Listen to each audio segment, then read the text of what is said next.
We're here to talk about determining minimum value under the Affordable Care Act. If anyone has trouble this week hearing me, I guess my audio was a little low last week. If you could shoot me a message, that would be great. Otherwise, if everyone can hear me, we're going to go ahead and get started. I will tell you, I was a little anxious about doing this seminar because working with the minimum value calculator, which is a huge part of determining minimum value for our health plans starting in 2014 is it's been a bit dicey. It isn't always terribly cooperative, but I think we're good to go. We're sort of been praying to the Excel gods, and I think we've got it figured out. And I have several examples that I will use today when we get to the calculator. But minimum value in and of itself is greater than just the calculator. So we're going to talk about what minimum value is and how to use the calculator as well today. I'll be checking for questions periodically as I go through the webinar. So please, if you have questions when you think about them, go ahead and type them in, and I will check when I get to some natural breaks in the presentation. Wanted you all to know that we have been recording these sessions. We just started uploading them to YouTube, so they're available. That's how we're going to make them available to everyone.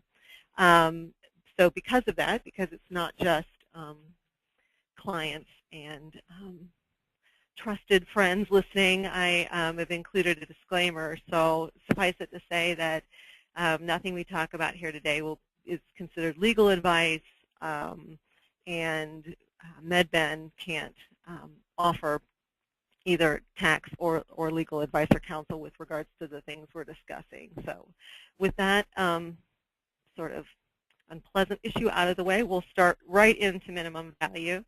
Why do we have to worry about minimum value?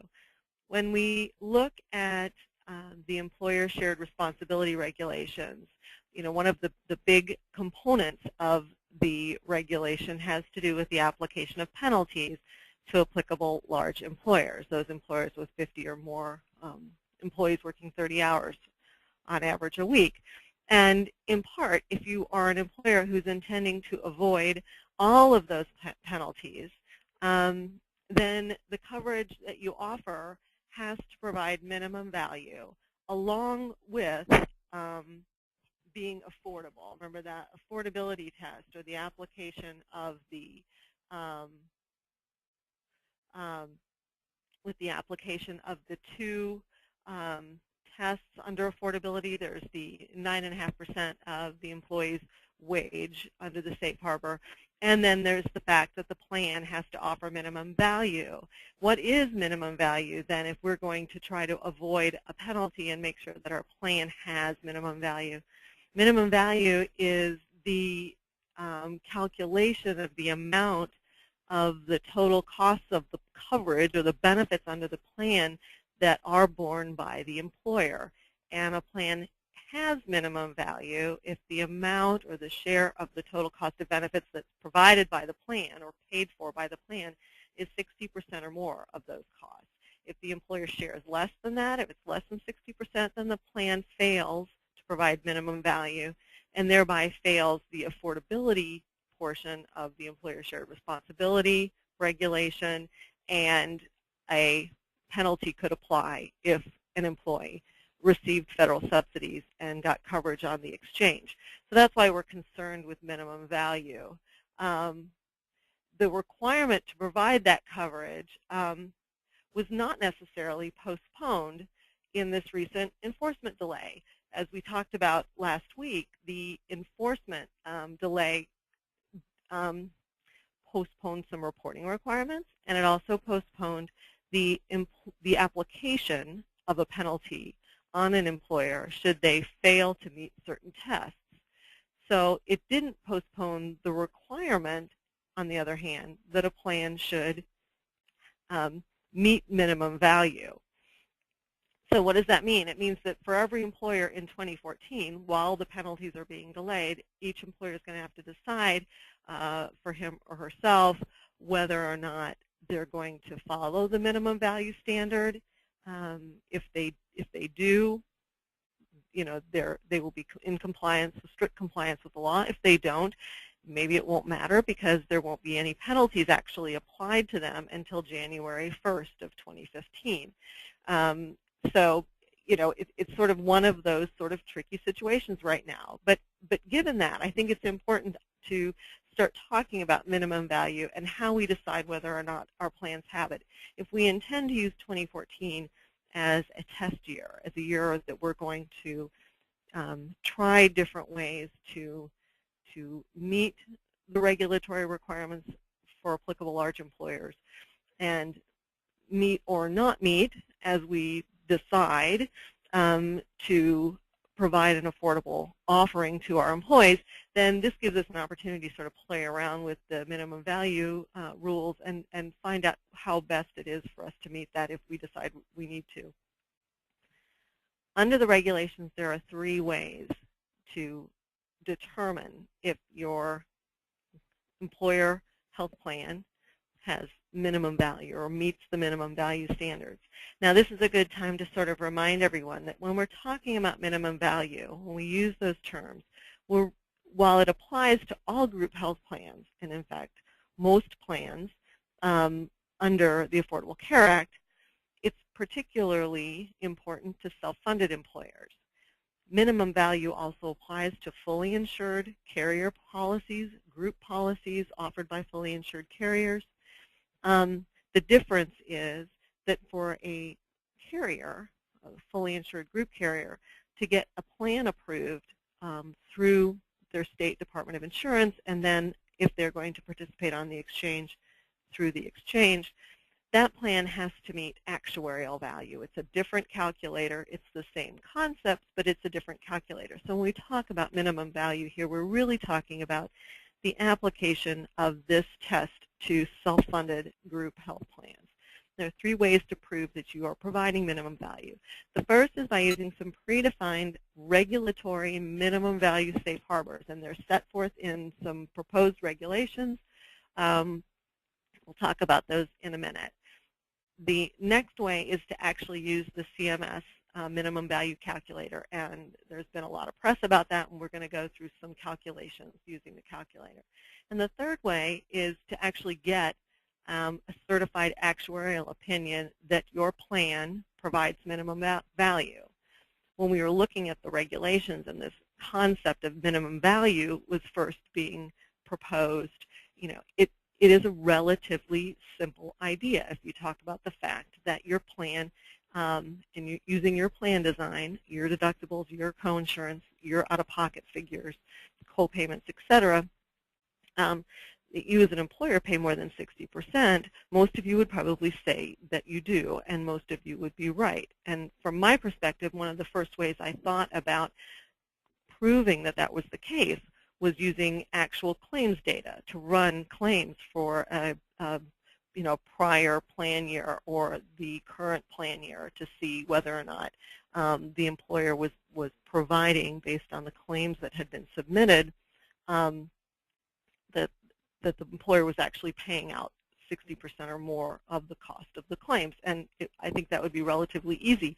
The actuarial certification sort of gets to that, looking at your plan design, looking at how you cover benefits, looking at experience on your plan, and certifying that that meets those standards. So that's sort of the answer. Unfortunately, as opposed to just being able to run a simple claims report, you have to engage an actuary, and that's costly and time-consuming, depending on how backed up the actuary may be with other things.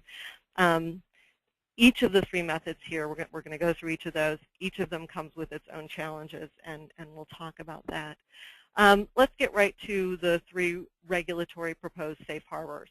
These are safe harbors that came out in proposed regulation. Unfortunately, they came out prior to the IRS's revenue procedure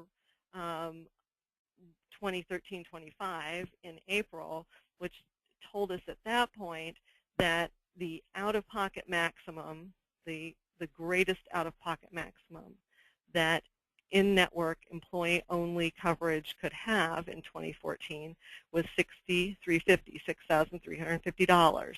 So bear in mind, put in the back of your mind that in 2014, in your first plan year in 2014, each self-funded employer group health plan can't have more than a $6,350 employee only, not the family amount, the employee only in-network out-of-pocket.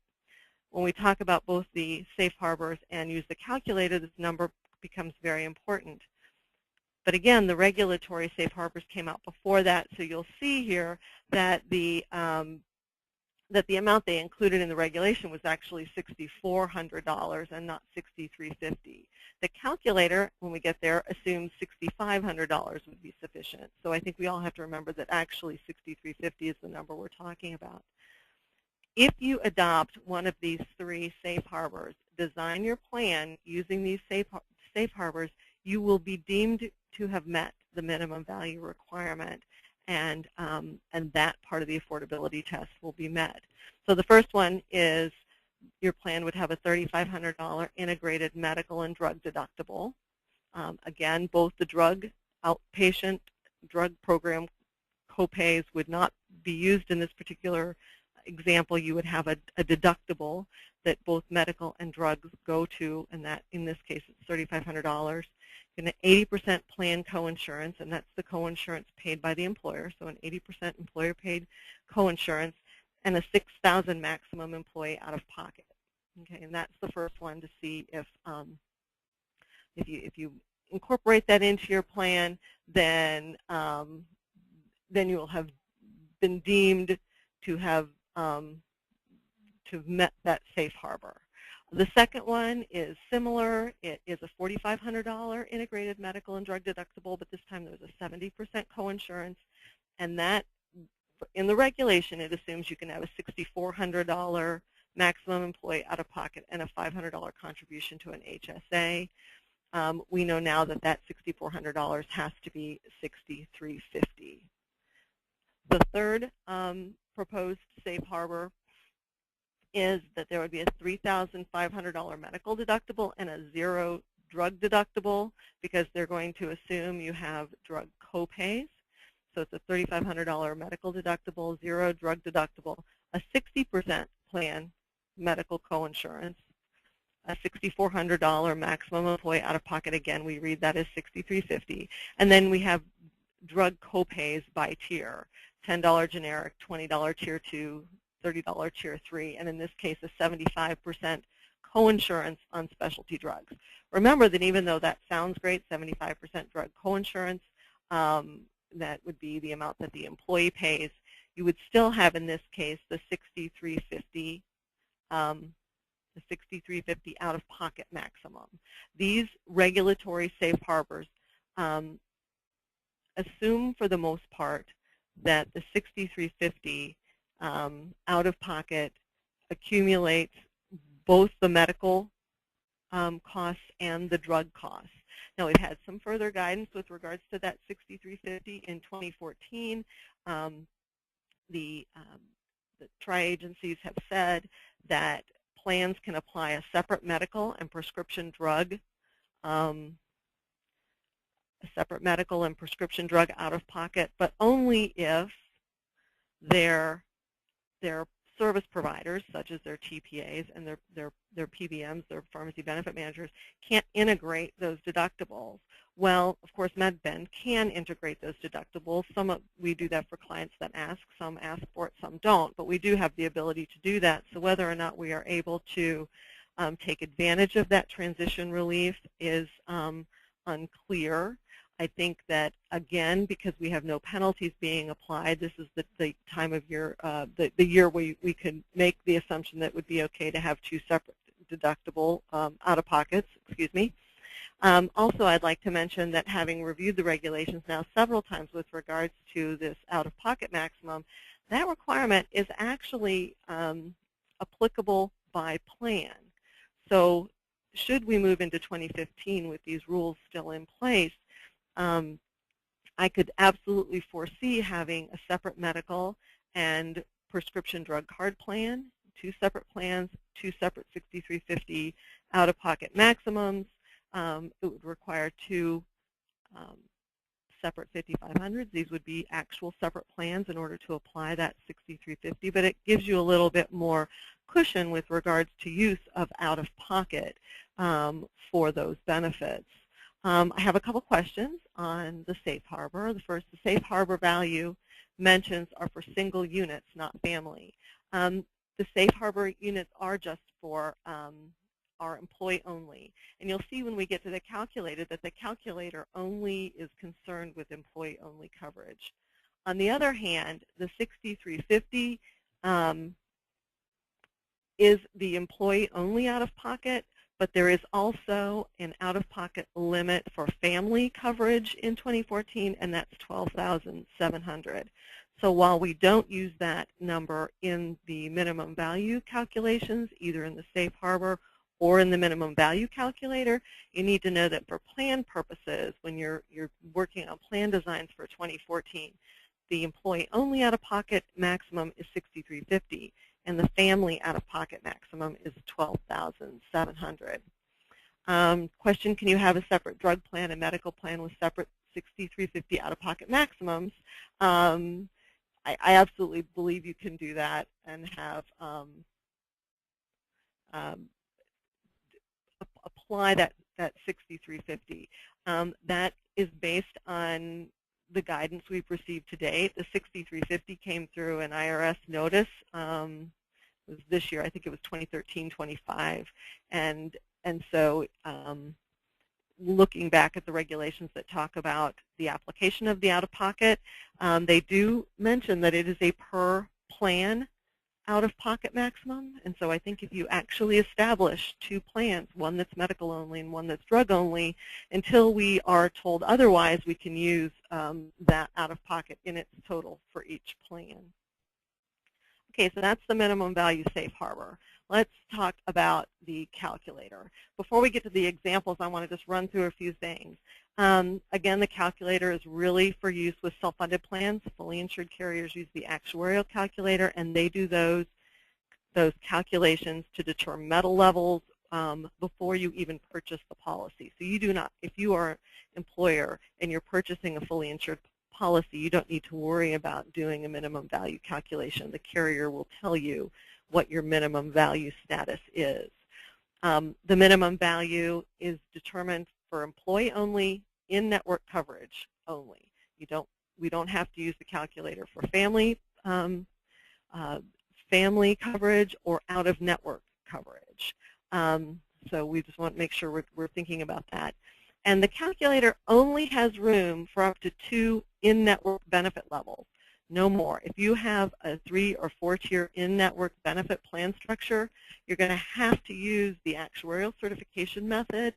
You might be able to use the minimum value calculator to give you a general idea, but you can't use it for proof. You'd have to use the actuarial certification method because the calculator only allows room for 2 in-network benefit levels, and then only if you can get your plan structure into the calculator the way it's set up. We'll talk about that a little bit more. Again, the calculator will allow you to put in an out-of-pocket maximum of $6,500. It was created prior to the IRS's notice that said the 2014 out-of-pocket max would be $6,350. So when you're using the calculator, it might let you go up to $6,500, but you'll want to make sure that you use $6,350 in the calculator as you're working through those. Another thing to remember as you're trying to put together the plan design to enter into the calculator, don't confuse coinsurance maximums with true out-of-pocket amounts. So when I say that, in your schedule of benefits, if it says that you have an 80% coinsurance to $1,500, really that is a $300 out-of-pocket. That means that we're going to apply the person's 20% to the $1,500, and that's $300, and that's the out-of-pocket. So you want to make sure that you're using out-of-pocket amounts and not coinsurance maximum amounts. For our examples today, we'll be using true out-of-pocket amounts because we just want to make sure that we're comparing apples to apples as we look at how the calculator works with different benefit designs. Again, remember that self-funded plans don't have to cover all essential health benefits, and there is a place in the calculator that allows you to check mark those things that you don't want to cover. And I have an example where we don't cover certain things, and you can see how it affects the calculator. The calculator can be a little tricky. It can glitch up pretty easily.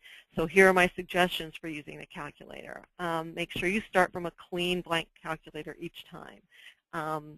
If you start re-entering data in multiple cells and pulling it out, it tends to confuse it, and the calculation gets wonky, and you get these debug errors and so forth. So you just remember that sometimes it's best just to start over. What I've done is I've saved it. It's an Excel spreadsheet.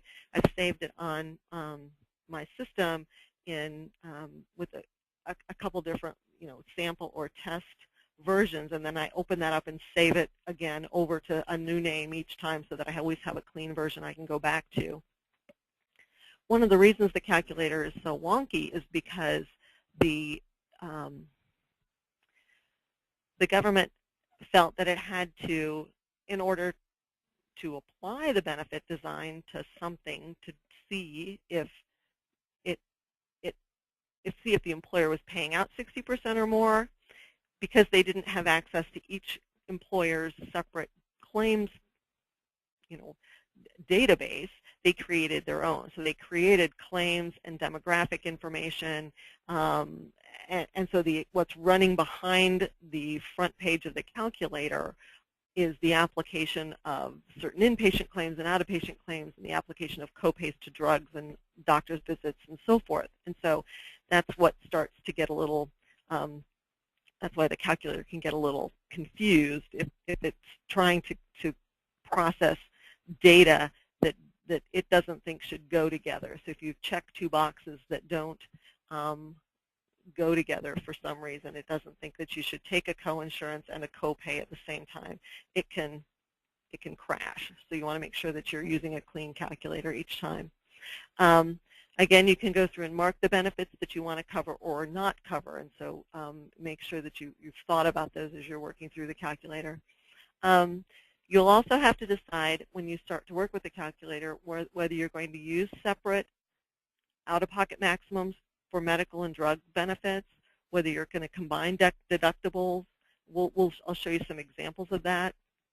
And there are boxes that you have to mark even outside of where you're entering the deductible, coinsurance, and out-of-pocket data that will allow you to operate the calculator in accordance with how you want that benefit to be tracked.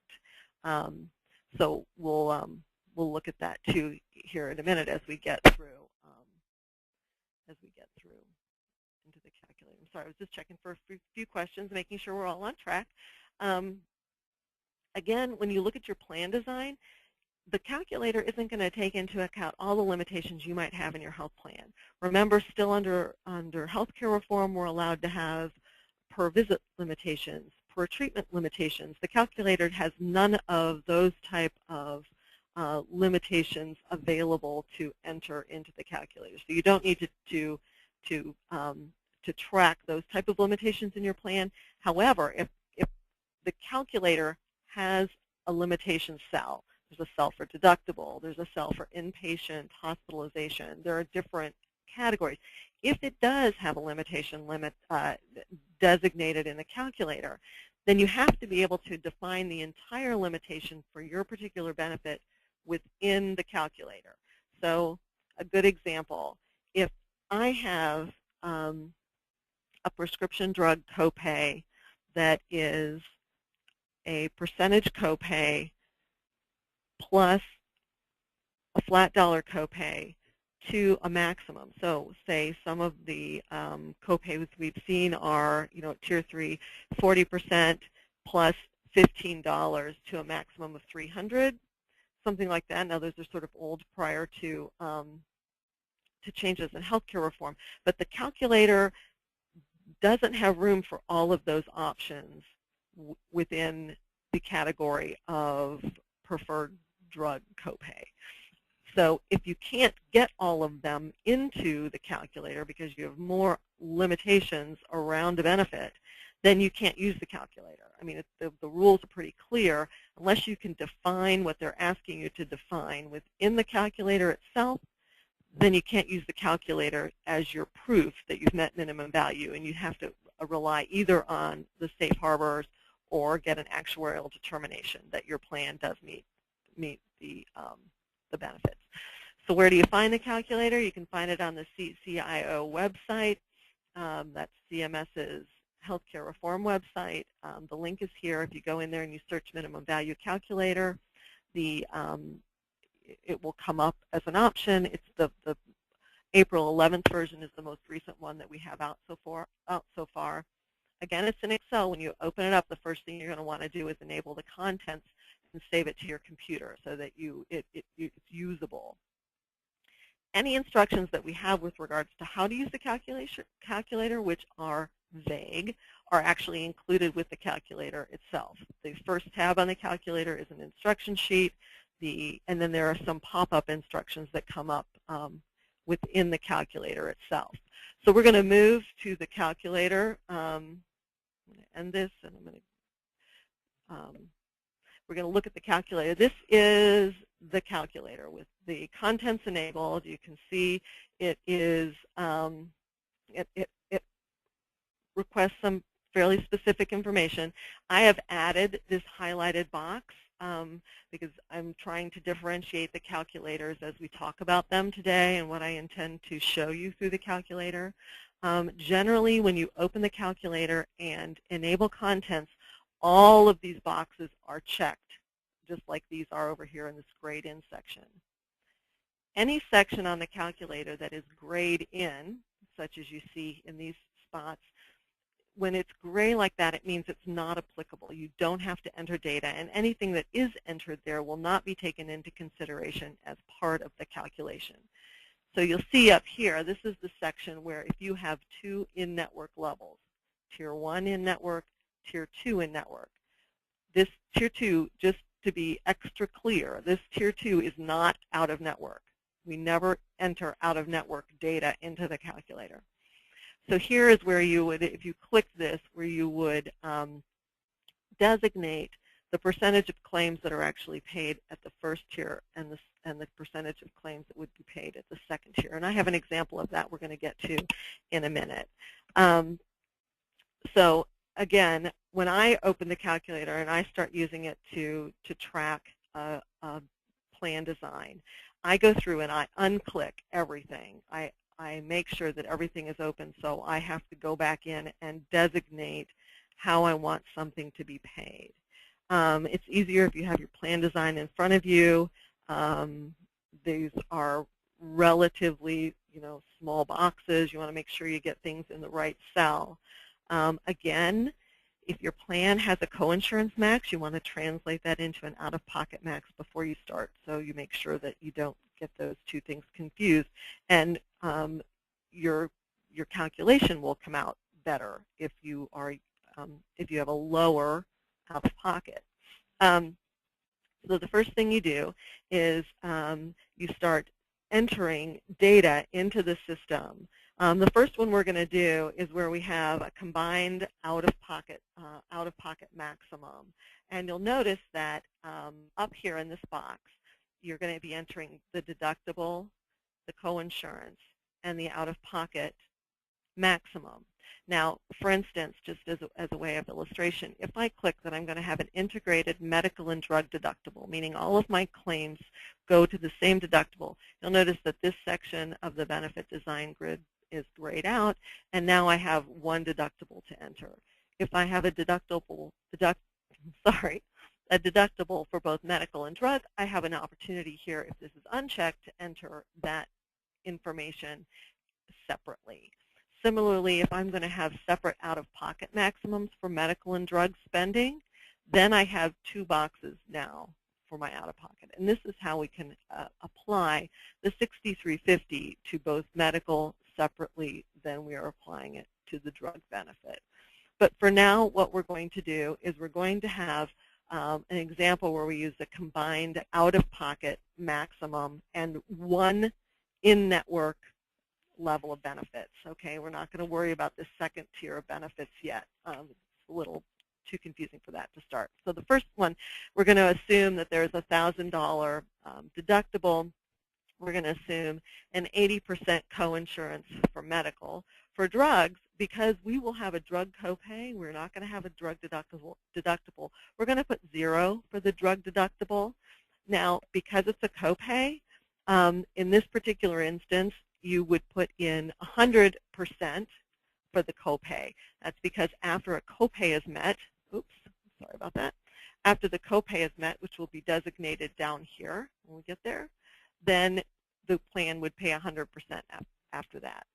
So in this case, we're going to go ahead and use the $6,350, the $6,350 out-of-pocket maximum combined, because we've not said that we're going to have two separate ones over here, combined $6,350 out-of-pocket maximum in this scenario.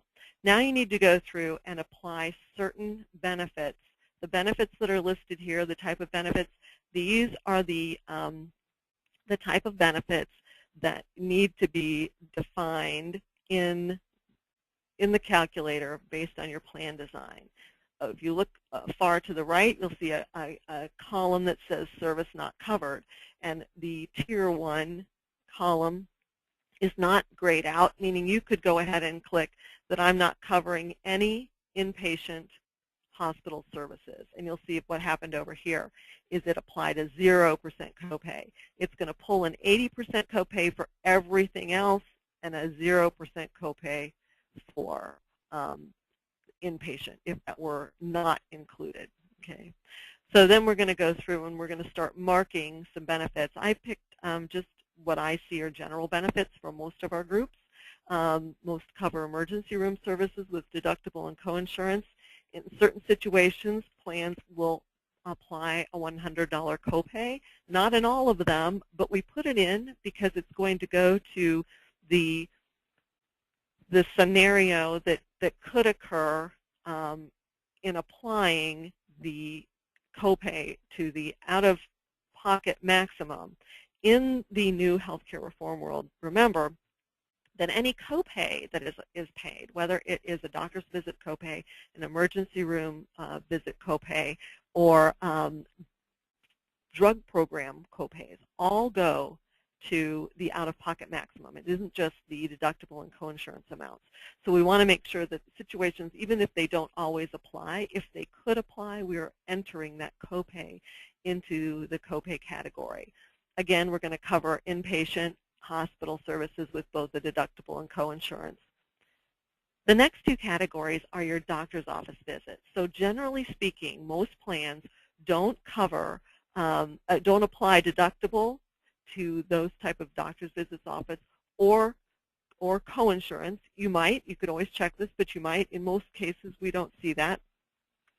And you may have a $20 copay for a primary care visit and a $30 copay for a specialist. So we just enter those copay amounts without checking these boxes. Then for every other benefit that's listed here, we're going to assume that deductible and coinsurance apply.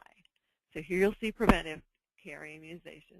Oops, it won't let me put in deductible and coinsurance, and that's because the program is hard-coded to pay 100% benefits. This is an assumption that this is a non-grandfathered plan. If you go back up here, you'll see you can check grandfathered plan, and then all of a sudden this box, you're allowed to check the application of deductible and coinsurance to preventive services. But because we're going to be considering this non-grandfathered, I can't check those boxes. We'll go forward then with the rest of these: lab and outpatient, X-rays, skilled nursing. It's sort of hard to decide why they picked certain benefits to include in the calculator and not others, but these are the ones they felt were important. So now we've done most of what we consider the medical types of benefits, and we have to work on our drug program. In this case, we're not going to check deductible or coinsurance because we are going to take a copay, and then the plan pays after that, and in fact pays 100%. It picks up the discounted cost of the drug at 100% after the copay. So we're going to go with the $10 generic, excuse my mouse, $10 generic $30 Tier 2, $60 Tier 3, and a $100 specialty drug copay. We're not going to check anything else. Now, the calculator does allow you to apply some specialty maximum copayments. For instance, if you had an inpatient per day copayment, you could define the number of days that you would allow that to be applied. There are some primary care these are just sort of vague and random from my perspective, but if we have a plan that has these additional benefit design limitations, we can include that. And so now that we have all of this documentation in the plan, right, we've included our copays, we've checked when deductible and coinsurance applied, and we've added in our drug copays, we can go down here to this box and hit calculate, and the program will start applying the copays and deductibles and coinsurance and the out-of-pocket limit to the benefits that are included and operating in the back of the Excel spreadsheet.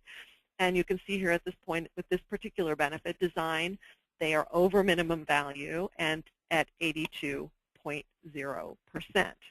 Okay?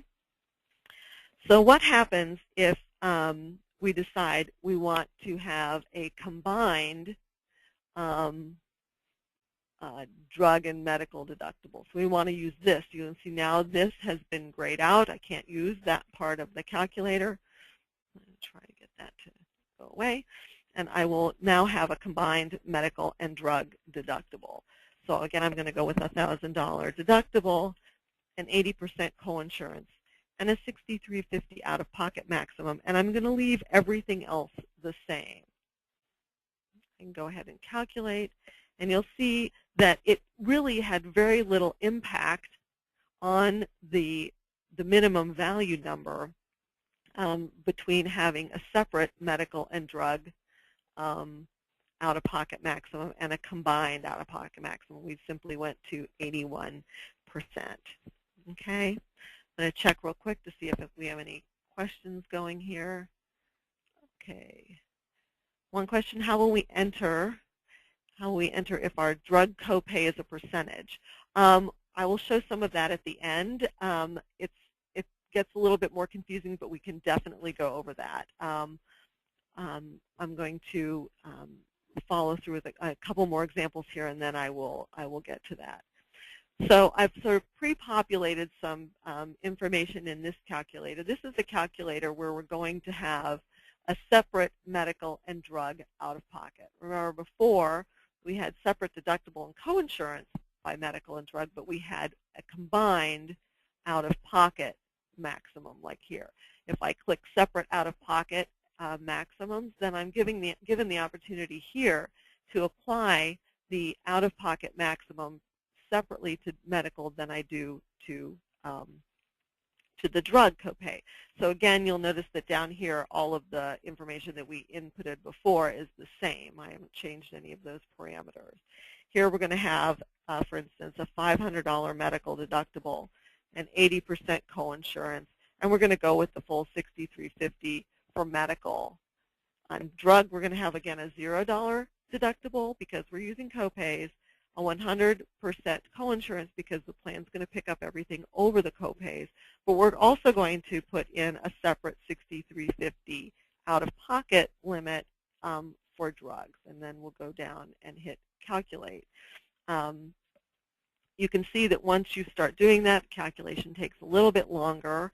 It actually, in this particular case, most likely because I had a $500 deductible, the minimum value is a little higher than it was before. If I went up here and I changed this to $1,000, which was more like the plan that we saw in the prior calculator, and I click calculate, then I'm sort of back where I was before. I think it's 2 points different than it was before.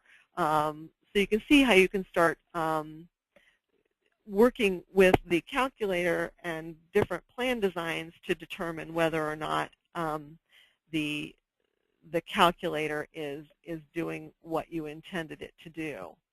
I want to see if what I've done here in this particular example is I've used the same benefit design as we just talked about with the first $500 deductible, But this time we have a 2 in-network tier plan, a Tier 1 and a wrap in-network tier. Okay, and so you can see that I've checked the blended network, and I have to tell it how many claims are going to be, how many claims I believe will be at the in-network, the first in-network level at this benefit structure, and how many will be at this benefit structure. Now, what I've done here is, in this particular case, at my Tier 1 level, I have a lower deductible than at my Tier 2 level. And so I've said that 15% of my claims will be at Tier 2, and 85% of my claims will be at Tier 1. If you're one of our hospital clients, you can see where this would come into play. This would be your domestic benefit. This would be your wrap network benefit. And you can then put those in. Now, one word of caution, and I haven't exactly figured this out yet. You can see that this allowed me to put in $6,350 at Tier 2 and $6,350 at Tier 1 under the medical. The law says I can have a separate $6,350 for medical and drug, either based on transition relief or based on having those benefits in 2 separate plans. But it would not allow a participant, for instance, or for me as an employer, to charge an employee the full $6,350 at Tier 1 and the full $6,350 at Tier 2. Calculator doesn't know that. It still goes ahead and processes the calculation. And that's one thing that we're working on here at MedBen, is how to accumulate the accumulators under 2 separate tiering structures up into one $6,350 maximum. So it may be that we say this really should be, you know, a $2,000 out of pocket, and this should be a $3,000 out of pocket, and I do the same with drugs, so that I never have more out of pocket than $6,350. But I will show you here that it certainly allows me to go ahead and calculate the minimum value that way. Again, all the other assumptions that we've used in our prior calculations are the same. Now, it takes a little bit longer when you are processing the calculation for 2 tiers. It's going through and it's trying to figure that out. So you can see we came up with a value of 83.6. Again, still above 60, still with some substantial benefits out of network with the $1,000 deductible. But again, I'm not sure that's completely compliant, even though the calculator is letting us do that. Okay? All right, so we're getting through these calculations. That's pretty good. Before we get to the calculating with the percentage copays on drugs, I do want to show you one option that I've been working on. This is an option for what we would call a low-cost plan. We have some employers who are interested in offering a low-cost option in order to meet the affordability, the 9.5% of an employee's wage as a contribution, part of the minimum value and affordability test to avoid a penalty, avoiding a lesser penalty. And so the idea would be that you would go ahead and offer the richer plan that has a higher contribution to everybody, and you'd also offer everyone the low-cost option, which would be affordable and have minimum value and allow you to not be penalized because you'd offered this plan to everyone. And I think it's a really nice way to meet the category and still be able to offer the plan that you're currently offering. You could offer this for anyone that worked between 30 and 40 hours and then offer your regular plan to your full-time staff that may still be defined as 40 hours. It allows you to avoid the greater penalty. In any event, we again took advantage of the separate out-of-pocket maximums for medical and drug. We only have one in-network tier, but you can see what we did here is a very high deductible amount, a $5,000 deductible amount with a 70% coinsurance. Again, I still have to have the $6,350 out of pocket. But you'll see here, down here, I've decided that I'm only going to offer a generic-only drug plan, which is something I can do if I'm self-funded. I don't have to cover every essential health benefit. And so I've utilized this column over here of services not covered and marked out the other 3 tiers, the preferred, non-preferred, and specialty drug tiers, and they've implemented a $0 copay, meaning the employer's paying nothing, but we've applied the $30 copay for generics. So it's a pretty low low-cost option, both from a contribution perspective because you're not offering as many benefits. And you'll see that when we did the calculation, we squeaked just over 60%. So I think this is an option if employers want to work with this kind of a benefit to find a way to pass minimum value and affordability with a low-cost option offering. Quickly, let's look at some percentage copays. I think I'm going to go back to my first example here where we had the, let's look at a combined deductible or a combined out-of-pocket max but separate deductibles for drugs because it's a little bit easier to show you what will happen. Again, if I have a percentage copay plan, let's say it's a 40% copay at the second and third tiers, then I am, if it's a 40% copay to the employee, then it's a 60% co-insurance on the employer side. So here under drugs, I'm going to type in 60%. Okay, again, I'm going to put my combined out-of-pocket maximum of $63.50. When I go down here to the drug category, I will say that I'm just going to have a deductible, a copay at the generic level. But here, there's not going to be a copay. And in fact, I'm going to apply the coinsurance, which is listed up here. And that's how you would do the straight coinsurance drug copays. Again, I'll calculate. It's going to think about it for a little bit.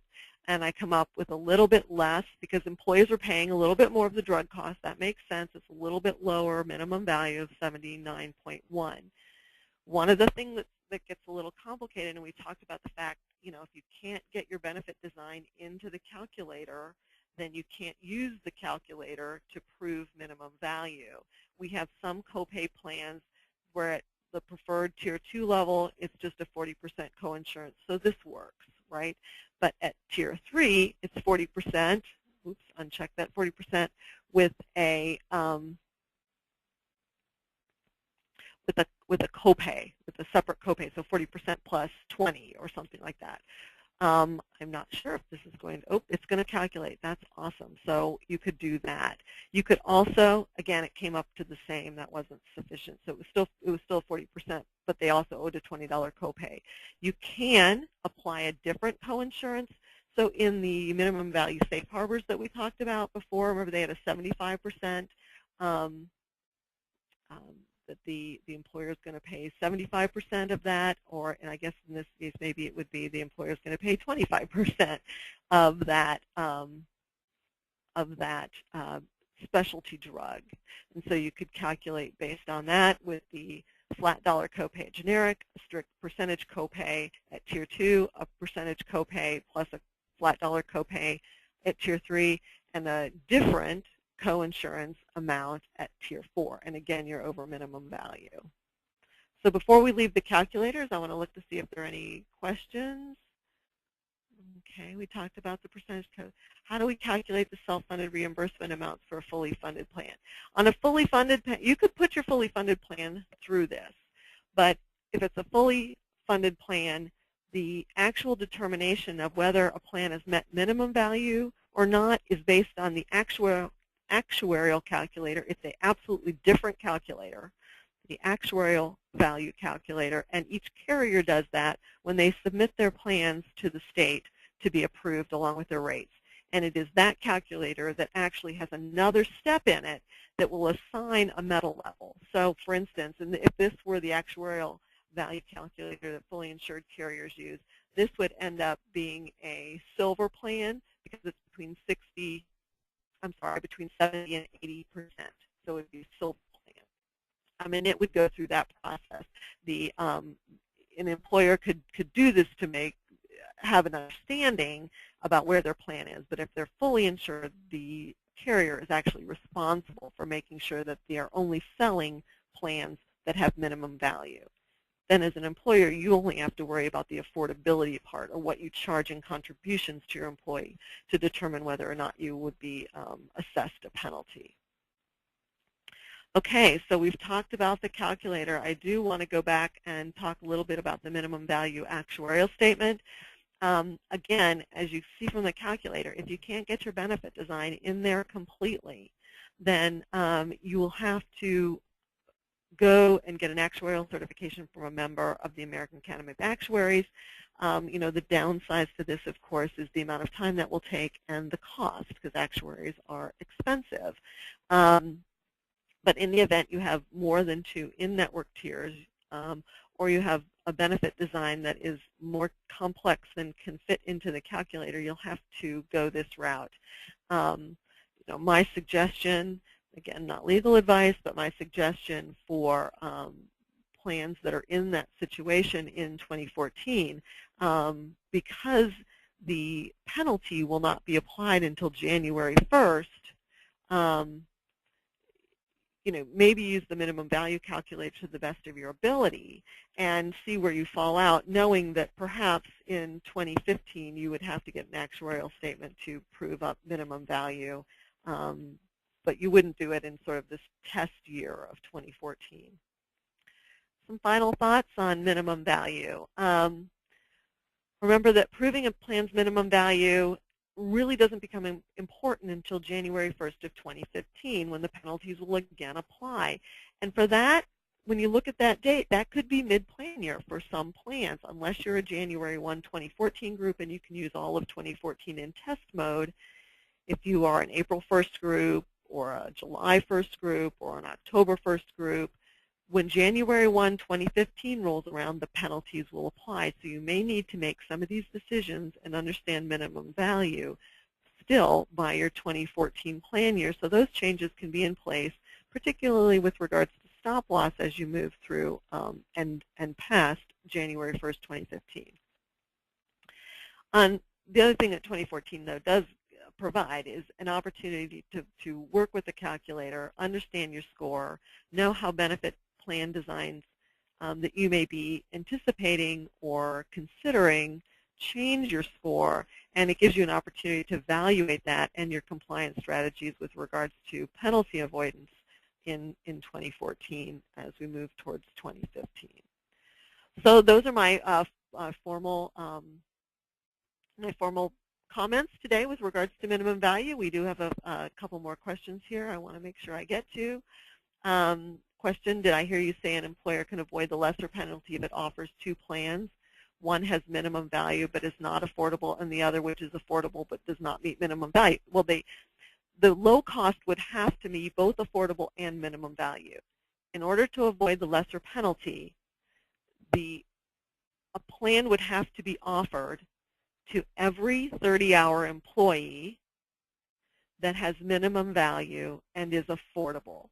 Now, one of the things that some employers are considering, they may have a plan that they do not offer to all employees, and it may not be affordable. But then they would implement a second plan, a low-cost option that is affordable and has minimum value, and they will offer it to all of the employees, including the ones to whom they already offer the higher cost plan that may not meet those. So the offering they're making, the offer in the avoidance of the penalty type of offer, is a plan that has minimum value, that provides minimum value and is affordable. And again, in order to avoid penalties, it's the offer that counts. It's the offer of a plan that meets those things, and you've done that. People could still elect to be in the more benefit-rich, less affordable plan.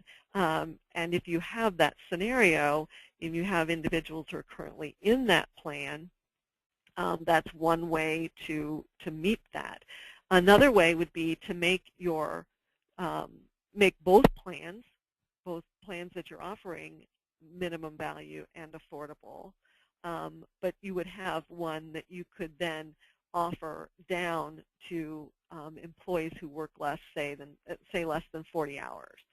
There are a couple ways sort of to work that, but in order to avoid the penalty, the plan has to be offered to all 30-hour employees, and it has to have minimum value and be affordable. So I hope that's answered your question. If not, we can certainly talk about it a little bit more offline. That's not a problem. But I think that we have some clients who want to keep their current plan and don't believe that the employees that are on the current plan will move away from that contribution structure, then it may or may not be minimum value. And so they're going to implement a second plan that they'll offer to everybody, and it will be affordable and have minimum value. Thereby, they can say to the feds, you know, I've offered this plan, and it has minimum value, and it is affordable. I also offer a second plan, and that's their choice if they want to take it, because it's the low-cost option that has to be available to all. All right, so that's the end of my formal presentation. Does anyone have any additional questions? I'll give it just a couple minutes to see.